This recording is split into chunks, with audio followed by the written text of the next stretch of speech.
Supreme court మొన్న ఈ మధ్యనే ఒక వార్నింగ్ ఇచ్చింది. బుల్డోజర్ల సంస్కృతి మీద మేము దాని సంగతి ఏంటో చెప్తాం, అన్ని రాష్ట్రాలకి తగినటువంటి ఉత్తర్వులు ఇస్తామని. ఈ లోపుగా ఆగిపోతాయి అనుకుంటే సరే, మన దగ్గర హైడ్రాతో బుల్డోజర్లు నడుస్తున్నాయి, ఇంకొక వైపున ఎక్కడికక్కడ బుల్డోజర్ కల్చర్ అయితే కంటిన్యూ అవుతుంది. ఇప్పుడు తాజాగా రాజస్థాన్లో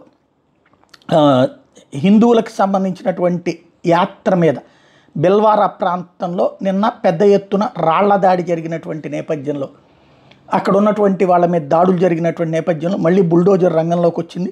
24 గంటలు అక్కడ గడవక ముందే జామా మసీద్ ప్రాంతంలో ఏదైతే అక్కడ మా మున్సిపాలిటీకి సంబంధించినటువంటి వాళ్ళు అందులో ఆక్రమణలకు సంబంధించిన విషయం తేల్చారు. అక్కడ పక్కన ఉన్నటువంటి ప్రాంతం ఆక్రమించుకుని ఆ ప్రదేశం మీద నుంచి ఈ దాడులు చేశారన్నటువంటి విషయం తేల్చారు.